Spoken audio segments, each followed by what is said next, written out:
E no próximo domingo, os alagoanos vão às urnas para escolher prefeitos e vereadores dos 102 municípios do estado.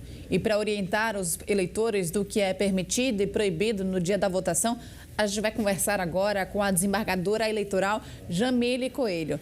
Doutora Jamile, muito obrigada pela sua presença aqui. Bom dia. Para a gente começar a tirar as dúvidas dos telespectadores, o que é permitido levar no dia da eleição, além da documentação necessária? Bom dia a todos e a todas. As eleições estão se aproximando aí, né? O próximo domingo, esse ano, excepcionalmente, elas começarão às 7 horas da manhã e vão até às 17 horas. No primeiro horário, de 7 às 10, a eleição é preferencialmente para os idosos, mas não exclusiva. A gente pede que o eleitor dê preferência realmente àquelas pessoas idosas ou do grupo de risco, mas podem outras pessoas também votar nesse período de 7 às 10.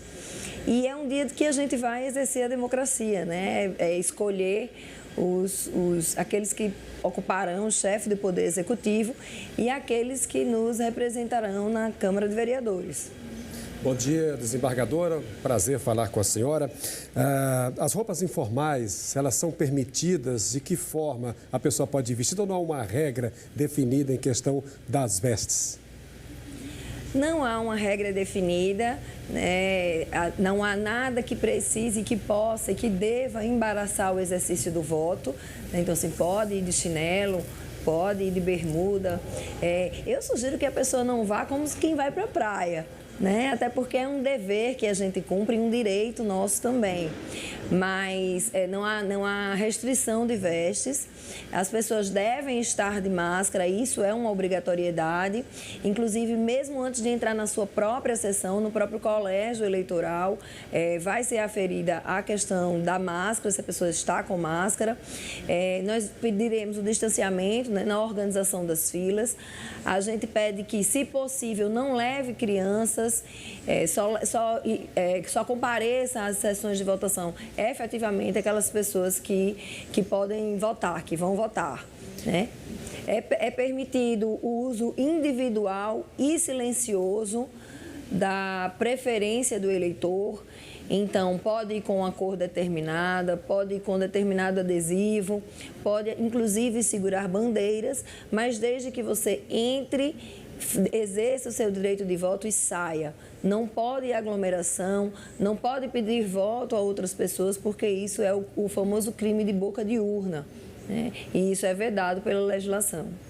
Doutora Jamile, existe a liberação também de pessoas que vão com veículos plotados, com os devidos candidatos, a utilização de broches, bonés, tudo isso também é liberado? Sim, é uma manifestação individual e silenciosa. Então, assim, não pode aglomerar nem fazer barulho. Você está com o adesivo do seu candidato no seu carro, você está com o broche ou uma praguinha, né, que é aqueles adesivos pequenos, um eventual boné que você mesmo tenha confeccionado ou que tenha colocado um adesivo, não há problema. É diferente de você deixar o seu carro estacionado o dia inteiro próximo a uma sessão eleitoral. Isso aí pode ser considerado propaganda irregular e aí será apurado. Tal como é irregular o derrame de santinhos na véspera do pleito, porque até a véspera do pleito é permitido caminhada, carreata, passeata, né, distribuição de santinhos. Mas o derrame de santinhos, quando a gente chega naqueles colégios que tem aquele mundo de santinhos no chão, eu sugiro que a pessoa sequer olhe para esse candidato, porque se esse candidato já deixou a sessão eleitoral, né, suja desse jeito, eu fico imaginando como que vai cuidar da nossa cidade. Doutora, a exceção é para quem está trabalhando, né? Funcionários mesários, funcionários do TRE, os voluntários, os escrutinadores, esse pessoal que está envolvido ali no trabalho não pode de jeito nenhum fazer qualquer tipo de manifestação, não é mesmo? Sim, essas liberações é para o eleitor, né? A liberdade de expressão, a liberdade de informar o direito do voto. O voto é sigiloso enquanto estiver na urna, mas é uma liberdade do eleitor. Para quem está trabalhando nas eleições é uma situação diferente, é um munus público que ela está exercendo, então ela está temporariamente a serviço do tribunal, então é vedada a utilização de broches, dísticos, boné, camisa, qualquer coisa que possa identificar a preferência do mesário ou dos fiscais, né, de partidos, inclusive. Eles só podem ter um crachá com um determinado tamanho em relação ao partido para o qual está trabalhando ou para a coligação, não pode ter referência a nome ou número de candidato, e aqueles que estão trabalhando a serviço da Justiça Eleitoral realmente estão ali temporariamente funcionando como servidores da Justiça Eleitoral e não podem expressar a sua votação, né, o seu voto. Doutora Jamile, vamos falar de inclusão agora. A situação dos analfabetos, como fica? Existe algum instrumento que eles podem utilizar para auxiliar nesse processo de votação, aqueles eleitores analfabetos? Olha, o voto não é obrigatório para os eleitores analfabetos, né? Aqueles que são semi-alfabetizados ou até qualquer um de nós que tenha dificuldade de lembrar do número, na verdade nem precisa ter dificuldade, você pode levar uma cola com o número de vereadores, são 5 números, a gente vota primeiro no número de vereador, né?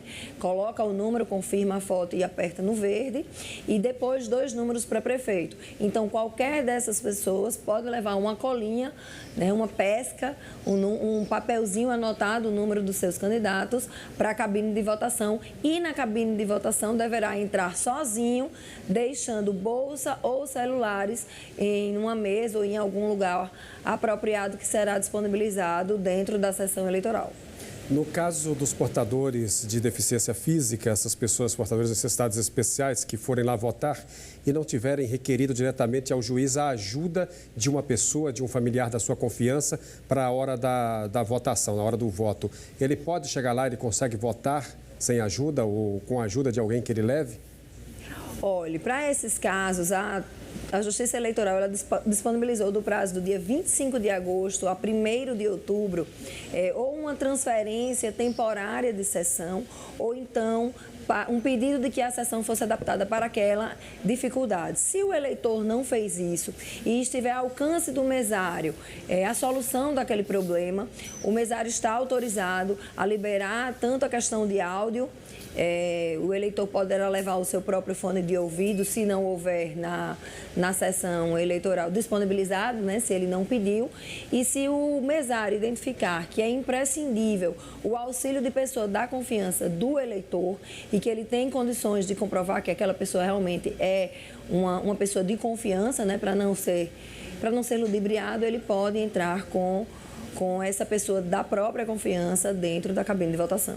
Doutora Jamile, só para a gente finalizar, em relação a denúncias, como que a gente pode fazer? O eleitor que identificar algum problema no local de votação dele, existe o aplicativo, não é isso? Existe o aplicativo Pardal, né? É interessante também que eu vou falar do aplicativo do e-título.